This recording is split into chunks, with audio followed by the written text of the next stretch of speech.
Praise God! Magandang gabi po sa bawat isa sa atin na nanonood ngayon sa live stream na ito. Welcome po sa ating pong worship online dito sa Jesus the Anointed One Dagupan.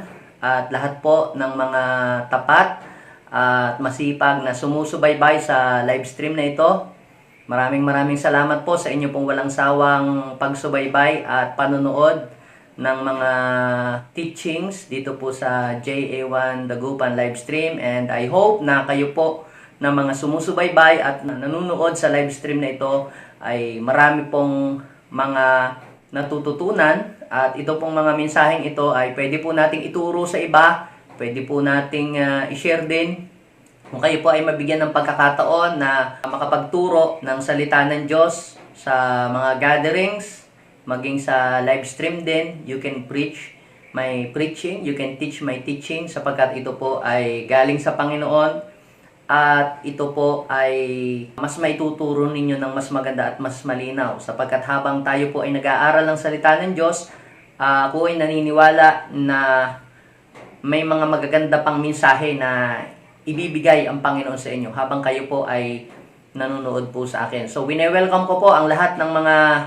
nandito ngayon sa live stream na ito. So, tonight, are you ready for the Word of God? Are you ready to receive the message of God for you? So, if you are ready, you can comment down below at sabihin mo, I am ready for the Word of God. So, if you are ready tonight, you can comment down below at sabihin mo, I am ready for the Word of God. Okay, samahan po ninyo ako sa pag-aaral po natin ng salita ng Diyos. At ito po ay babasahin po natin sa Book of Romans, chapter 13, verse 11 hanggang verse 12. Babasahin ko po sa inyo sa Tagalog. Ang sabi po dito, sa Romans chapter 13, verse 11 to 12, dapat ninyong gawin ito sapagkat alam ninyong panahon na upang gumising kayo sa pagkakatulog. Ang pagliligtas sa atin ay higit na malapit ngayon kaysa noong tayo'y magsimulang manampalataya sa Kanya. Ang sabi ng verse 12, namamaalam na ang gabi at malapit nang lumiwanag. Layuan na natin ang lahat ng gawang masama at italaga ang sarili sa paggawa ng mabuti. Pagpalain ng Panginoon ang pagkabasa natin ng Kanyang buhay at banal na salita. Ngayong gabi, mga kapatid, ang pamagat ng mensahe na aking pong i-share po sa bawat isa sa atin ay it's time to wake up. It's time to wake up. If you believe that now is the time to wake up, sabihin mo sa iyong katabi, kung meron kang katabi, now is the time to wake up. Kung wala ka namang katabi, you can comment down below at sabihin mo, now is the time to wake up. Panahon na para po tayo ay gumising sa ating pagkakatulog. Maaaring sabihin ninyo po sa akin, Pastor, ako po ay gising, hindi po ako tulog. Ito nga at nanonood ako sa live stream ninyo ngayon eh. Yes, I know that you are awake. I know kayo po ay gising. But how about your spiritual life? How about your faith? How about your relationship? How about your prayer life? Yan po kaya ay gising sa mga oras na ito. Kapag ka po ang Kristiyano, mga kapatid, ay natulog sa kanyang pananampalataya, sa kanyang relasyon sa Panginoon, sa kanyang buhay pananalangin, kapag isang Kristiyano po ay nakatulog spiritually, something bad may happen in his life. Doon po sa aklat po ng Matthew chapter 16 verse 18, ang sabi ng Panginoon kay Peter, you are Peter, and upon this rock I will build my church, and the gate of hell shall not prevail against it. Sinabi ng Panginoon kay Pedro na ikaw ay Pedro, at sa ibabaw ng batong ito itatayo ko ang aking iglesia, at maging ang pintuan ng impyerno ay hindi makakapanaig sa aking simbahan, sa aking church. Hanggat ang church po ay nananatiling gising, hanggang ang church po, mga kapatid, ay gising ang pananampalataya, ang spiritual, ang church po ay patuloy na magtatagumpay laban sa mga gawa ng kaaway. When we say gate of darkness, it talks about the works of the enemy. It talks about the works of evil. And the works of evil will not prevail against the church of God kapag ka po ang church ng Panginoon ay nananatiling gising, nananatiling buhay at nananatili pong ang simbahan, mga kapatid, ay bukas ang paningin sa mga nangyayari at nagaganap sa ating paligid. Kung ikaw sa oras na ito ay hindi na nakakapanalangin, kung ikaw sa oras na ito hindi na nakakapagbabasa ng Biblia, hindi ka na nakakapag-devotion, at wala ka nang ginagawa na mga bagay patungkol sa paglapit sa Diyos, I am telling you, you are spiritually sleeping. Kayo po ay nakakatulog. Mga kapatid, kung sa nangyayaring ito sa ating mundo ay parang wala po kayong pakialam, parang hindi po kayo concerned, I am telling you, you are spiritually sleeping. Napakahalaga po bilang tao na para po maging healthy ang ating katawan, tayo po ay matulog ng 8 hours a day. Para po ang ating pong strength ay ma-rejuvenate at para po magkaroon po ng restoration ang ating pong lakas na nawala sa buong maghapon. Kinakailangan matulog po tayo ng 8 hours a day. Pero bagamat ang ating pong katawan, mga kapatid, ay kailangang matulog physically, pero ang ating pong spiritual life ay dapat po ay hindi natutulog. Bakit po? Dahil the gate of hell will prevail kapag ka po ang church ay nakatulog. Kapag ang church ay natulog, tatalunin ng kaaway. Ang church ay ilalampaso ng gawa ng kaaway. Sabi ng Bible, the gate of hell shall not prevail against His church. Pero kapag ang church po ay nakatulog, mananaig ang gawa ng kaaway. Magro-rule ang kadiliman. Kaya, dapat po ang church ay hindi natutulog, hindi patulog-tulog. Dapat ang church po ay manatiling gising. Sapagkat kapag po ang church, mga kapatid, ay nakatulog, when the church of God fall asleep, two major things may happen. Una po, according to Matthew chapter 13, verse 25, the enemy will sow an evil seed. Sabi po ng Matthew chapter 13 verse 25, the enemy, the devil, Satan will sow an evil seed to the world, to our society, to our government, even in the church. The enemy will sow an evil seed to our family. Kaya kinakailangan dapat po tayo ay hindi makatulog ang pananampalataya. Hindi dapat makatulog ang ating pong spiritual life. Hindi dapat makatulog ang ating relasyon sa Panginoon bilang isang mananampalataya po ni Kristo. Because kapag ikaw ay nakatulog, the enemy will sow an evil seed to your life, to your family, even to the social media. Kapag ka po tayo ay hindi na nag-share ng Word of God sa ating mga kasambahay, sa ating mga kaibigan, sa ating po mga office mate, kapag ka po tayo hindi na nag-share ng salita ng Diyos, maging sa social media, I am telling you, you are spiritually sleeping. Ikaw ay nakakatulog na. Kapag ka negative na yung mga ipinopost mo sa social media, sa iyong profile ng Facebook, ikaw ay nang-aaway na, ikaw ay nagiging worldly na, I am telling you, you are spiritually sleeping. And now is the time to wake up. Pangalawa pong bagay na mangyayari kapag ka po ang church ng Panginoon ay nakatulog, sabi po ng Luke chapter 8 verse 23, the church will be in danger. Papasukin po ito ng gawa ng kaaway. Ang church po ay lulubog. The church will be in danger.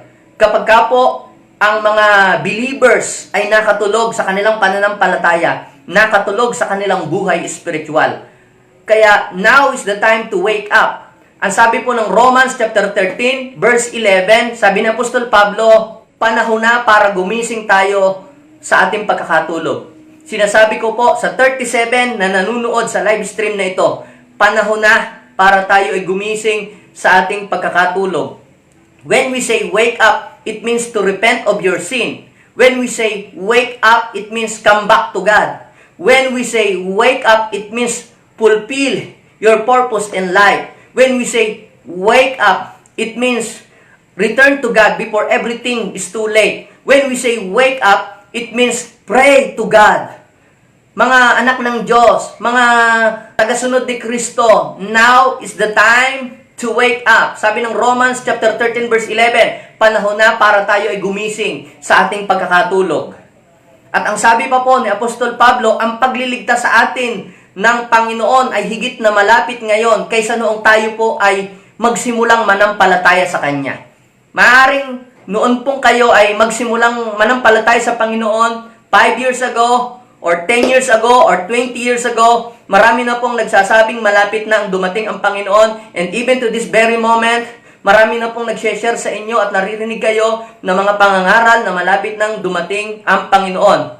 Pero sabi ni Paul, ang pagliligtas sa atin ng Panginoon ngayon ay higit na mas malapit kaysa noong tayo ay mag-umpisang manampalataya sa Kanya. Meaning, the coming of the Lord Jesus Christ is more closer than before. Papalapit na ng papalapit ang pagwawakas ng panahon. Papalapit na ng papalapit ang rapture. Papalapit na ng papalapit ang pagdating ng ating Panginoon. That's why we need to rise up. We need to wake up.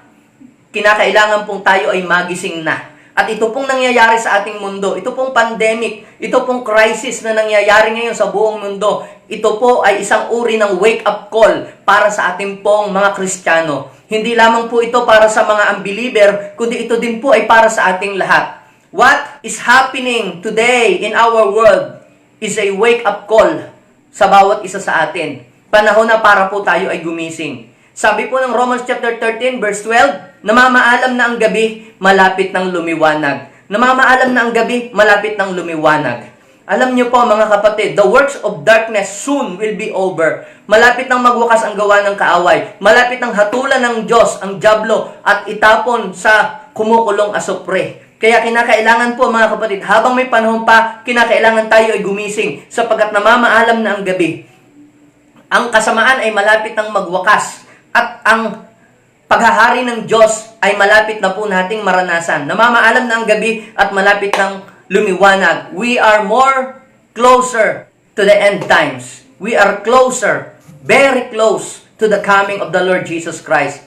Now is the time to wake up. Sapagkat kapag dumating ang Panginoon na ikaw ay tulog, malamang hindi ka makasama. Malamang na ikay maiwanan sa rapture. Malamang na ikaw ay maiwanan sa pagbabalik ng Panginoon. Ang tanging isasama lamang ng Panginoon sa kanyang pagbabalik, mga kapatid, ay yung mga taong gising ang kanilang pananampalataya. Yung mga taong gising ang kanila pong spiritual life sa Panginoon. Yung mga taong may ginagawa para sa kaharian ng Diyos. Yung mga taong nagpapalawak ng salita ng Diyos at hindi tumitigil na ipahayag ang kanyang salita at akayin ang mga tao at dalahin sa paanan ng ating Panginoong Jesus. Now, as a believer, as a man and woman of God, what we must do when we awake? Ano ba dapat natin gawin sa ating paggising? There are 3 important things that we must do that I will share to you tonight. Number 1, get out of darkness. You must get out of darkness. Lumayo ka sa mga gawa ng kadiliman. Lumayo ka sa dilim. Ang sabi po ng Romans chapter 13, verse 12, namamaalam na ang gabi, malapit ng lumiwanag, layuan na natin ang lahat ng gawang masama. Ibig sabihin yung lahat ng mga bagay na hindi nakakalugod sa Panginoon. Kung ikaw ay meron pang ginagawa na mga bagay na hindi nakakalugod sa ating Panginoon, now is the time to leave them and follow the will of God in your life. Ang sabi ng 1 John chapter 3, verse 9, ang tinanggap ng Panginoong Hesus bilang kanyang mga anak ay hindi na nagpapatuloy sa pagkakasala. At yamang ang Diyos ang kinilala nating Ama at tayo itinanggap niyang mga anak, hindi na po tayo dapat magpatuloy sa pagkakasala. It's about time to get out of darkness. Lumayo tayo sa gawa ng kadiliman. Kung meron tayong ginagawang hindi nakakalugod sa ating Panginoon, mga bagay na hindi nakakatuwa sa paningin ng ating Diyos, it's about time to leave them. It's about time to throw them away at magpatuloy tayo sa takbuhing nasa ating harapan. Ang sabi po ng Hebrew chapter 12 verse 1, yaman tayo naliligid ng makapal na saksi. Iwaksi natin ang kasalanan at ang lahat ng balakid na pumipigil sa atin at tayo ay buong tiyagang magpatuloy sa takbuhing nasa ating harapan. Mga kapatid, panahon na para po tayo ay gumising at iwanan natin ang lahat ng mga gawa ng kadiliman. Ang sabi po ng Ephesians chapter 5 verse 11, do not participate to the unfruitful works of darkness. Do not participate to the unfruitful works of darkness. Sabi ni Paul sa mga taga-Epeso.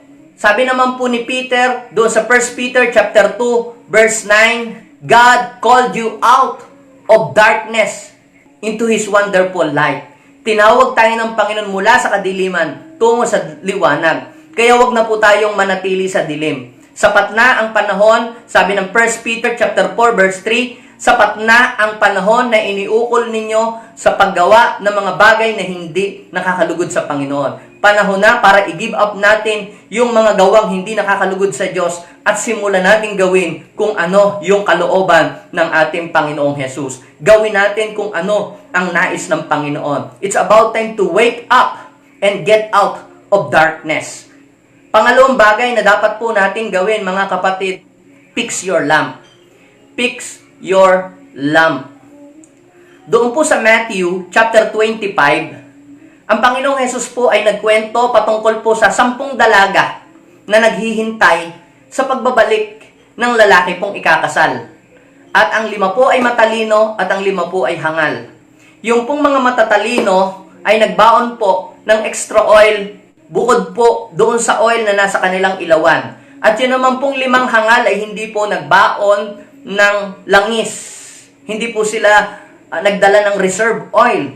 Kaya lamang po, sa kanilang paghihintay, sila pong lahat ay nakatulog na inip sa pagbabantay po nila sa pagbabalik ng lalaking ikakasal. Lahat po sila ay nakatulog. At noong pong hating gabi na, narinig po nila yung announcement na dumating na yung lalaking ikakasal. At sabi po doon sa Matthew chapter 25 verse 7, inayos nila ang kanilang mga ilawan. They trimmed their lamp. They fixed their lamp. Ano pong ibig sabihin nito, mga kapatid? Kinakailangan po nating ayusin. Sa panahong ito, kailangan nating ayusin ang ating mga ilawan. Kumusta na ang iyong ilaw, kapatid? Yan ba ay okay pa? O yan ay aandap-andap na? Yan ba ay may langis pa? O wala nang langis? Alam niyo po, yung lalaking ikakasal ay sumisimbolo sa ating Panginoong Jesus. At yung pong mga babae na yon ay tumutukoy sa church ng ating Panginoon. As a church of God, saan kakabilang? Doon sa mga hangal o doon sa mga matatalino? Ang mga matatalino po, sila po ay nagbaon ng langis. Ang langis, mga kapatid, ito ay tumutukoy sa anointing ng Holy Spirit. Yung pong 5, hindi po sila nagbaon ng langis. Kaya po, noong ma-delay ang pagdating ng ating Panginoon, nung lalaking ikakasal, na nagre-represent kay Jesus, naubos po yung kanila pong oil. Naubos na yung kanilang anointing. At paggising po nila, ay hindi na po sapat yung kanila pong oil na meron sila. At hindi po sila makakasalubong doon sa lalaking ikakasal. Sinasabi ko po sa inyo, mga kapatid, ang tanging makakasalubong lamang at makakasama sa pagbabalik ng ating Panginoon, yung mga tao pong merong extra oil. Kapag ikaw ay laging nakikinig ng Word of God, you have an extra oil. Kapag ikaw ay laging nagbabasa, nagdi-devotion, you have an extra oil. Kapag ikaw ay umaattend ng mga training, ng mga discipleship training, ikaw ay nagdi-devotion, ikaw ay laging nagbabasa, nakikinig ng mga preaching, dumadalo ng mga gathering, umaattend ng church, laging nananalangin, laging nakikinig ng mga preachings, ng mga message ng Panginoon, you have an extra oil. Yung mga taong hindi dumadalo sa church, yung mga taong hindi dumadalo ng gathering, hindi nagse-cell group, hindi nagdi-devotion, hindi nagbabasa ng Bible, wala po silang extra oil. Kaya po sila ay magiging aandap-andap at hindi po sila makakasama sa pagbabalik ng ating Panginoon. Tandaan po ninyo, ang tanging makakasama lamang sa pagbabalik ng ating Panginoon ay yung pong church na mayroon pong extra oil. Tatanungin ko po kayo nanonood ngayon, do you have an extra oil? Kaya ito pong pinakikinggan ninyong mensahe ngayon, mga kapatid. This is an extra oil. Kuhanin po ninyo ang anointing ng mensahe ng Diyos because this is an extra oil. Kaya, mga kapatid, panahon na para ayusin natin ang ating ilawan. Sabi po ng Matthew chapter 25, verse 7, inayos nila ang kanilang ilawan. Mga kapatid, itong mensahe sa atin ng Panginoon. Now is the time to fix our light. To fix our testimony. Panahon na para ayusin natin ang ating buhay. Ayusin natin ang ating lakad. Ayusin natin ang ating patutuo. Kung tayo po ay merong hindi magandang patutuo sa mundo, sa mga kapitbahay, sa mga kasambahay, panahon na para ayusin natin ang ating ilawan. The Bible says, we are the light of this world. At bilang ilaw, kinakailang tayo po ay maayos. Baka ikaw ay pundido na, baka ikaw ay aandap-andap na, panahon na para ayusin mo ang iyong ilawan. Panahon na para ayusin mo ang iyong patotoo, para ayusin mo ang iyong buhay, ayusin mo ang iyong salita, ayusin mo ang iyong pagpo-post sa Facebook, ayusin mo ang iyong ilawan. Ayusin mo ang iyong sarili habang may panahon pa. Pangatlong bagay, mga kapatid, na dapat nating gawin when we wake up. Number 3 po, share the light. Share the light. You must share the light. Ang mundong ito, mga kapatid, sasabihin ko po sa inyo, ito pong mundo ay nababalutan ng kadiliman. Ang mundo po ay balot ng dilim. Pag sinabi po nating balot ng dilim ang mundo po ay lumalakad sa kasalanan. Nababalutan ng kasalanan, nababalutan ng kadiliman. At kailangan ng mundo ng liwanag. Kailangan ng mundo ng liwanag. Sa Bible po, mga kapatid, meron pong 3 simbolo ang light. Una po, sabi po ng John chapter 8 verse 12, Jesus is the light of this world. Number 1 symbol of light is no other than Jesus. Jesus is the light of this world. Kaya kung ang isang tao ay hindi pa nakakakilala kay Kristo at hindi pa tumanggap kay Kristo, ang kanyang buhay ay napakadilim. Kailangan niya ng liwanag. Kailangan niya ng kaligtasan. Kailangan niya si Jesus para ang buhay niya ay magliwanag. Pangalawa pong simbolo po ng light sa Bible ay yung pong Word of God. The Word of God. Sabi ng Psalms chapter 119 verse 105, Your word is the lamp unto my feet and the light unto my path. Kaya kapag ang isang tao ay walang salita ng Diyos at hindi nakakarinig ng salita ng Diyos, ang kanya pong buhay ay napakadilim. Madilim ang buhay ng taong walang salita ng Diyos. Madilim ang iyong buhay kapag ikaw ay hindi lalakad sa salita ng Diyos. Ang salita ng Diyos, ito ang tanglaw sa landas na ating daraanan.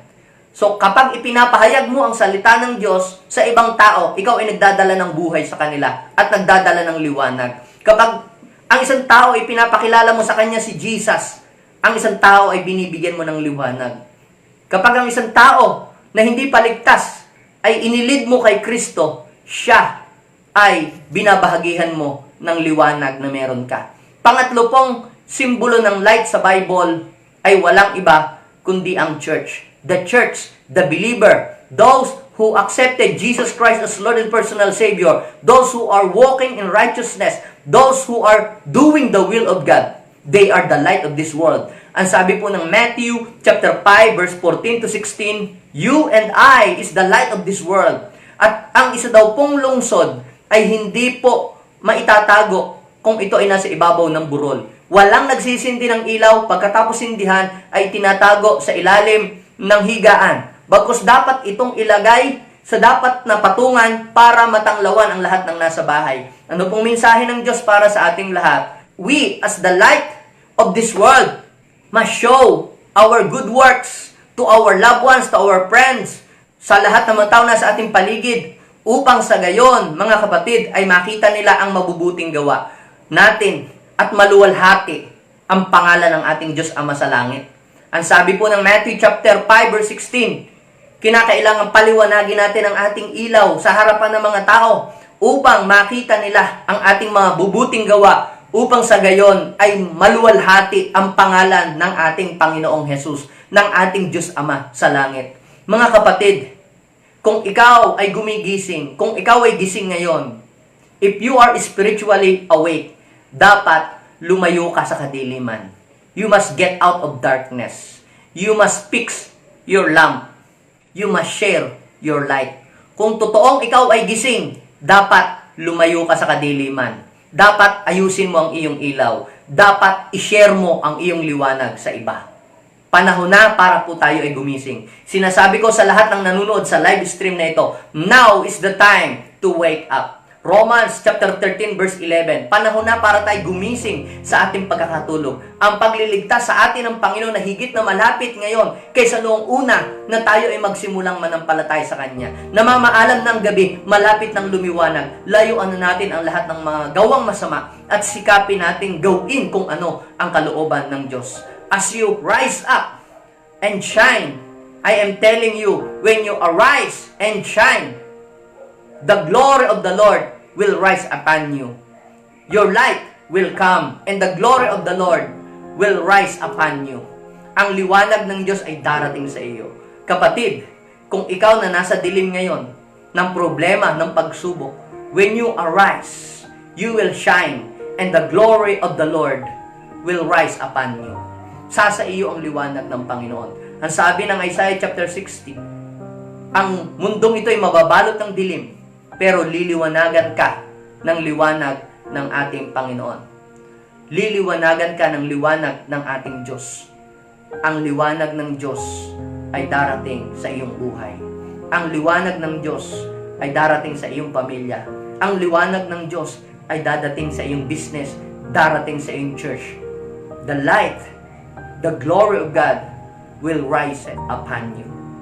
Mga kapatid, iniiwanan ko po ang mensahe sa inyo ng ating Panginoon. Now is the time to wake up. Kung ikaw ay nag-backslide, kung ikaw ay nanglalamig sa pananampalataya, kung ikaw ay parang naglalaylo sa iyong pagsiserve, kung ikaw ay parang tinatamlay sa pagpapagamit sa Panginoon, I am telling you, now is the time to rise up. Now is the time to wake up. It means you must return to God before everything is too late. It means you must come before the Lord before everything is too late. Before the end will come. Huwag mong hayaan na madatnan ka ng ating Panginoon na hindi prepared ang buhay. Huwag mong hayaan na madatnan ka ng Panginoon na malayo ang puso sa Kanya. Huwag mong hayaan na dumating ang Panginoon na hindi ayos ang iyong relasyon sa Kanya. It's about time to fix your life. Fix your relationship. Fix your life. Fix your lamp. I-fix mo yung iyong paglilingkod sa Panginoon. Mga kapatid, sa oras na ito, ini-encourage ko po kayo mga kapatid na tayong lahat ay gumising. At kung sa palagay mo ikaw ay gising, manggising ka ng mga Kristiyanong natutulog. Panahon na para tayo ay gumising. Tayo po ay manalangin sa gabing ito at hilingin natin ng Espiritu at ang kapangyarihan ng Diyos ay magbigay sa atin ng kalakasan ng ating pananampalataya para manatili tayong gising hanggang sa pagbabalik ng ating Panginoon. Tayo po'y manalangin. Tayo pong lahat ay makiisa ngayong gabing ito, saan man kayo nandudong panig ng mundo. I believe, kung saan man mayroong nagkakaisa, 2 o 3 nagkaisa sa paghingi ng anumang bagay sa ating Panginoong Hesus, nandun ang Panginoon sa ating kalagitnaan. Tayo po ay manalangin sa gabing ito at papangunahan ko po kayo. Panginoong Diyos, maraming salamat sapagkat kami po ay patuloy mong ginigising. Patuloy mong kaming binibigyan ng pagkakataon na makapagpakumbaba, makapagsisi, tumalikod sa kasalanan at magbalik loob sa iyo. Panginoong Hesus, ngayon pong gabing ito, idinudulog namin sa iyo ang aming buhay. Pinagsisisihan po namin ang aming mga kasalanan. Linisin mo po kami ng iyong banal na dugo. Panginoong Hesus, tulungan niyo po kami na habang may panahon pa at may pagkakataon pa, ay makapanumbalik kami sa iyo. Pinagsisisihan po namin ang aming panghihina. Pinagsisisihan din po namin, Panginoon, ang aming pagtalikod sa iyo. Lord, kami po'y buong pusong nanunumbalik sa iyo. Panginoon, sisimulan namin basahin ang iyong salita. Sisimulan namin, Panginoong, bulayin ang iyong salita. At tulungan niyo po kami na hindi lamang namin ito mabasa, hindi lamang namin ito marinig, kundi ito'y maibahagi rin namin sa ibang mga tao. Gawin mo kaming liwanag sa ibang tao. Hindi lang sa aming pamilya, kundi, Lord, maging liwanag kami, Panginoon, sa aming mga kaibigan sa Facebook. Pagpalain mo po ang lahat ng mga nanonood sa live stream na ito. Ganun din po, Panginoon, dinadalangin namin sa iyo ang bansang Pilipinas, ang aming presidente. Bigyan mo siya ng wisdom, bigyan mo siya ng strength upang mapunuan ng ayos ang aming pong bansa. Palakasin mo rin ang kanyang immune system at kubera ng banal na dugo ni Jesus upang siya po, Panginoon, ay hindi dapuan ng anumang sakit o anumang virus. Lord, idinadalangin namin siya na patuloy na matapos niya ang termino ng kanyang panunungkulan na siya ay malakas at malusog at maliwanag ang kanyang kaisipan. Palibutan mo siya ng mga taong may banal na takot sa iyo. Ganon din ang aming mga frontliners, ang mga doctors na nagbabantay sa ospital, ang mga doktor, protektahan ng dugo ni Jesus, ang mga nurses, na hindi po sila maapektuhan ng anumang po mga virus. Kuberan sila ng banal na dugo ni Jesus. And Lord, ganon din po ang mga pasyente. Dinideklara po namin ang kagalingan sa kanilang buhay. Ganon din po ang aming po mga frontliners, Pagpalain niyo po ang mga pulis, ang mga sundalo nagbabantay sa checkpoint, na maging peaceful ang kanila pong pagbabantay at walang anuman pong mga kaguluhan, O God. Lord, salamat po sa iyong kabutihan. Ang buong bansang Pilipinas, Lord, ay patuloy mong burahin, Panginoon, ang bakas ng virus sa aming bansa. And Lord, unti-unti na itong magsasubside hanggang sa mawala na ang virus na ito. Maraming salamat sa kabutihan mo na ipinagkakaloob palagi sa amin. Salamat sa iyong pag-iingat, sa iyong pagbabantay na patuloy mong ipaparana sa amin palagi. Salamat sa iyong pagpanggising sa bawat isa sa amin. This is our prayer, O God. In Jesus' name, Amen and Amen. God bless po sa lahat ng mga nanood ngayon pong